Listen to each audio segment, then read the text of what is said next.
We'll be back from the break. You're still watching SmartMen's Business. I'm Anju Bariji. It's exactly 2 minutes past 8, and still here on your daily Kickstarter. Well, before we get into our business tips and quotes, don't forget the markets on the Zabo platform, which are going to be opening anytime from now. Just a few minutes left for them to be actually operational as we speak. Now, for you to be a part of them, it's simple. Start292# is the code for you there, which will avail you with a number of options where you will be in position to buy bonds and securities for just 15,000 Ugandan shillings. Yeah, now the markets will be opening at 8:15 a.m., running all the way to 3:15 p.m. East African time, and this runs Monday up to Friday, apart from the weekends and the public holidays when these markets cannot be accessed. But away from that, you have all the rest of the days to capitalize and make yourself quite profits, something which I believe is key and very influential for your personal growth and development and financial development at the same time, despite the fact. And I believe this is the way to go. It's the 21st century. Zabo made this a reality for any person that wills to trade bonds and securities. Now, Zabo says, my money, my future. And also East Africa tells us, do something new. Well, now let's get into our business tips and quotes.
Yes, very interesting quotes and tips to start your day in there. And there is something which I loved about, if I may talk about the tip that we had, it mentioned something to do with you. It's a quote. It seems to be like familiar with every person, that what you believe you can achieve. But you see, there is that ultimate question you should ask yourself: what does it really mean to believe?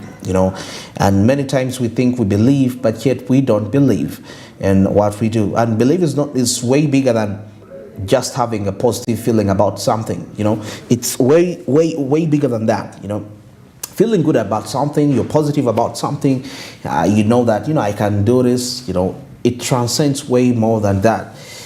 Believing and faith move hand in hand, actually, in terms of anything related to that, because with belief will birth focus, and focus will birth commitment, and commitment will birth you from a place where you get out of your comfort zone to then execute that particular aspect that you ought to really execute. So it's really important. You need to question yourself: am I really believing?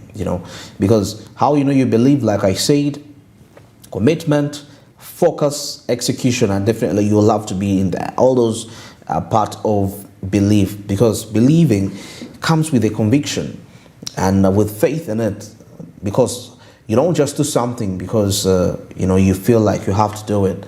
There is that conviction in your heart that that the end of it all, it. You can see the end of all things. You can see how everything is going to really end. So that way you'll be in position to make a decision at the end of the day, something which, I think, in my personal perspective, you, by all means, if you say that you believe, it has to be accompanied with all that, and also having the end of the picture of the end. You have to see the end from the beginning. You see that you can actually be successful in some sort of a way when you try to actually follow that kind of a way of doing things. Now, shifting our eyes away from that, there was also something from Napoleon Hill. Napoleon Hill is actually famous for one of the books he wrote. There is that book he wrote that was called The Secret. Secrets. I think he also wrote Think and Grow Rich, Napoleon Hill. You can search about him quite many times, despite the allegations that came in all the way that he didn't really do to his best. He was more of a okay, I want to say con person. It wouldn't really sound good or sound right, but they say he didn't live what he used to say, but that is something we may not dwell in so much. But what we know is that he wrote very interesting books that till today many motivational speakers actually use them as their Bible to quote those different those scenarios, and they've been quite a little bit impactful despite his life, what he lived. Well, I cannot judge him for his life. That was up to him to see how to put things right into his perspective, but he gave us wisdom. He wrote that book called Think and Grow Rich. It's one of the books that really sold out, a great big deal. Napoleon Hill. Before I get into his quote, actually, I just want to just talk about this person himself, with such a brilliant idea. Something which he mentioned about, that he used to meditate, imagining he's speaking to the great billionaires that existed in the time. The likes of, the great presidents. He had those constant meditations as though they were real. And a story is told that a time came and he could actually see these people. He could see Abraham Lincoln, he could see this. It sounds like a fiction story, but it's true, it's a true story. Okay, whether it's fiction or not, that is the story. And that is why till today we are quoting Napoleon Hill in his quotes. It's not by mistake that we're quoting him today. Well, now heading straight to his quote, he mentioned something on if you can't do great things, do small things in a great way. This relates to this aspect of faithfulness. That's why I love the Bible so much. It's one of the books that actually, most of the 99% of the wisdom that is wrote from most of the books from financial perspective, the Bible plays a very important role in that. I don't know these quotes. That's why till today it's the most selling book of all time. Anyway, why I'm saying that, there is where Jesus actually mentioned something on, if you can't be faithful in the little, how can you be faithful in the much? Your greatness will be tested in how best you will actually do the great things. The small things, how do you execute them? Do you do them the great way? It may not really mind whether you do them in a way that is great or not. It may not really mind, but as long as you give it your entire focus in something. And small things are not small in such a sort of a way. They also need commitment. They also need focus. Like what I may relate it to the previous discussion that was running in towards that if you believe you can achieve, the smallest thing. It's a principle that actually works out in all perspectives. There is also where they tell us that don't put conviction above principle. All that thing aspect. The fact that you're feeling about something doesn't mean that you're going to disrupt the principles. The principle tells you believe, then achieve. So for you, it's more like you're going to do something small, but you've already made up your mind that this is small. I don't think I need to give it my best. So that is your conviction. So that is your conviction telling you that don't give it your best. That is already deception in itself. You're deceived. The King James Version says, ye are deceived. You are deceived in that perspective. So regardless, small how it is, give it your best. You know, when they tell you that you hit a hammer, a cockroach with a hammer, do it. At some point, it is really important for that. Well, that is it for our business coach this morning. Well, as I sum this up, we have something that is coming in from the UWERA, something to do with labor externalization. A message in there from the speaker of that organization. Let's take a look at it, and definitely I'll be returning to wrap this up. Renewed, as the government of Uganda renewed the bilateral labor agreement with Saudi Arabia in March this year, after the previous one, of course, having expired early or late last year, December. There are a number of changes that definitely came in, but those changes were good for the sector, but also good for the rights or the protection of the Ugandans. In terms of numbers, whether we have had or seen a growth in terms of those to be externalized or those who have to be externalized, on the contrary, it hasn't been the case. But this is not because of that bilateral, it is because of other factors. For example, while Uganda was waiting to renew the bilateral, other countries came on board. A country like Ethiopia, which has been in this game for more than 30 years, very well known to the Saudis, but of course had suffered some suspension. So in this period, they were renewed.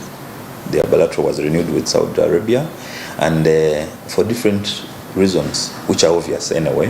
When you look at, for example, the ticket fare, the air flight coming from Ethiopia, Addis to Saudi is cheaper compared to the one from Uganda. So we have realized that in this period from March to date, we have lost over 95% of the contracts that used to come to Uganda. We have lost them to majorly Ethiopia. We believe, of course, there are also other countries that have come on board, like Burundi, also signed with Saudi, and that definitely eats into the Ugandan market. You will also realize that Uganda only has one bilateral labor agreement, that with the Saudi Arabia. So whenever you get competition and you have only one side where your eggs are, and someone is basically eating the Ugandan market. But again, when you look at our neighbor here, Kenya, they have also been supplying or deploying their citizens to Saudi Arabia, but they have done much more. They have improved on their systems in terms of time that is it takes to have a Kenyan externalized to Saudi Arabia, to have an Ethiopian externalized to Saudi Arabia. These countries take maximum a month. But when you come to Uganda, we take a bit of longer when we are trying to, of course, go through what our laws require, because they require, for example, 14 days training. Then you need now to process passport, you need to process Interpol, which also takes its own time. And you realize that some of these challenges are acting actually as bottlenecks to the entire externalization program. So in brief, that has reduced our market. It has reduced the numbers we are sending, but we also have hope because we are engaging with the government through the Ministry of Foreign Affairs, but also our own Ministry of Gender, Labour and Social Development, to have new markets come on board, to have Uganda sign other bilaterals, for example, like with the Oman, where there are so many Ugandans. Also work on the bilateral or the MOU that was signed with the UAE, which has never been operationalized. This was signed in 2019. So we believe that once these have been put in place, and of course also like with Qatar, then we'll have different choices. Then we can also be able to deploy as many Ugandans as we have been doing before. And specifically for jobs like domestic worker, to a country that would not have a bilateral agreement, you are basically going through what we call irregular migration. In other words, the government does not know you. So that in itself is a risk, because that means that should you encounter any challenge, it becomes very hard for you to get assistance. We saw it last year I think in September in UAE, in Dubai, to be specific, where there was the NUP MP of Chadondo East, Honorable Nkonyingi, where he was sleeping on the streets with about 5,000 plus Ugandans, and they were stuck. And there were so many other Ugandans who were in prison at that time or the deportation center in Dubai. And the charges were simple: overstay, because most of them, and when you go that way, you are normally going on a visit or a tourist visa, which is normally 3 to 6 months. So once this expires, while you're looking for a job and you haven't maybe gotten this job, then you are in that country illegally. And yet, if you have been cleared, you have gone through the right channel to a country that you have a bilateral with, then you have your contract, you travel on a visa which is about 2 years, or what we call an employment visa. So you are off the risk of what these other many Ugandans are facing. Those in Oman, there are over 100,000 Ugandans in Oman, those so many Ugandans in Dubai, and of course in the other countries. We know they are not only in the Middle East, by the way, the Ugandans there are so many others in South Africa here who are working there, but they have never been cleared by the government of Uganda to go and work. So, and we know the stories that come from South Africa here. So this is the risk that you find yourself in once you have gone to a country where we have no bilateral and doing specific jobs like domestic work, which is highly, highly risky when there's no bilateral. Indeed, they should be afraid of the human trafficking vice. Reason being, as I said earlier, it puts their lives in danger. So if one wishes to go and work abroad, simple things they should put in place. One, they should make sure that they go through a licensed recruitment company. And someone, of course, would ask, how do I get to know? If a person is not in Kampala here, for example, because if you're in Kampala, you can come to Uera here at BMK House, or you can go to the Ministry of Gender and get this list. But if you are up country, you can go to the district, you go to the office of the district labor officer, you go to the office of the RDC, you go to the office of the DSO. Every district in Uganda has a DSO, has an RDC, and you are able to access these lists and be sure, and so that when you are doing your process of travel, you know you're going through the right way. Then when it comes to those who deal with fake companies of affiliate and all that, we advise Ugandans, whoever has asked you to pay money, we know the law specifies on how much you're supposed to be paid for a particular category of workers, for example, that one of domestic workers, but also allows companies to charge money for those who are going to do other jobs other than domestic work. Now, if anyone asks you to pay any amount of money, we advise that whoever is paying that money asks for a receipt. Why do we insist? Because this receipt can be used as proof. If, for example, you have paid to a fake company and the law takes its course, because there is a specific law that works on that, which is the Trafficking in Persons Act of 2009.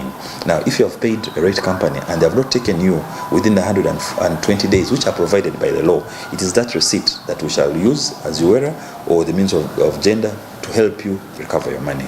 Those are some of the things. But also, if you're going to work, you're living in Uganda, you're going to work in Qatar, go when you have signed your contract. Because it's a contract that shows what you're going to do, how much you're going to earn, and which country you're going to. So most of our people are deceived because we interact with these people. They of course, once they have come back or when they're even the other side, they tell you that they were promised to go because Uganda speaks good English. So they are told they're going to teach. And when they reach the other side, they're taken into homes. You know, they go basically they travel on hearsay.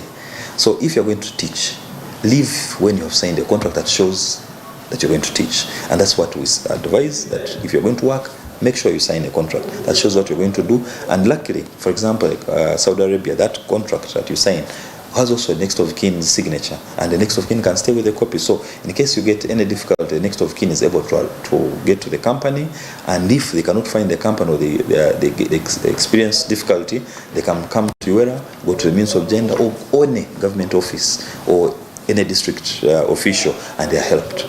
So we advise that Ugandans who wish to travel, they should ensure that they follow those. Yes, that is the state of the externalization in the country Uganda, and some of the few aspects that you need to really mention, and maybe the key highlights where, of course, Ugandans were cautioned on human trafficking before seeking for jobs. That is in the middle list there. Towards us, he was concluding, he mentioned something that I believe is very important for any person that not only you're heading to any to just the Middle East country, but also any country. It could be in Europe or America. The contract, signing a contract, it is very key for you to know the amount of money that you're going to be earning, how much you're going to be earning, what kind of a job are you going to be doing, and which country are you heading to. You know, something which has been really quite causing great controversies. But I believe there has been a little bit of amendment in the policies when it comes to labor externalization, following the stories that we had in the previous year, which were quite worse. Majority of the people that were being affected as a result of the injustices and above all the exploitation while into these countries. But however, in my opinion, I would think, how far have they gone in terms of trying to lobby opportunities in quite some other nations? Now we're having the intra-African trade. I mean, a borderless Africa. I believe it still avails lots of opportunities. Yeah, for these external recruitment agencies to look out for opportunities into these countries. Well, now we come to the end. It's 22 minutes past 8. Of course, before I get into the break, don't forget the markets on the Zabo platforms, which have already opened as I speak right now. Now the markets opened at 8:15 a.m. and they'll be running up to 3:15 p.m. East African time. Now this is effective up to apart from the weekend and the public holidays when these markets are not, of course, accessed. But for this week, there is no public holiday, so that means we have today, tomorrow, Thursday, and Friday. We still have a number of days ahead of us to capitalize and make ourselves some good profits. And I believe life will be the best once we embrace such a journey. That will make this a reality. 15,000 Ugandan shillings to get yourself a government bond security.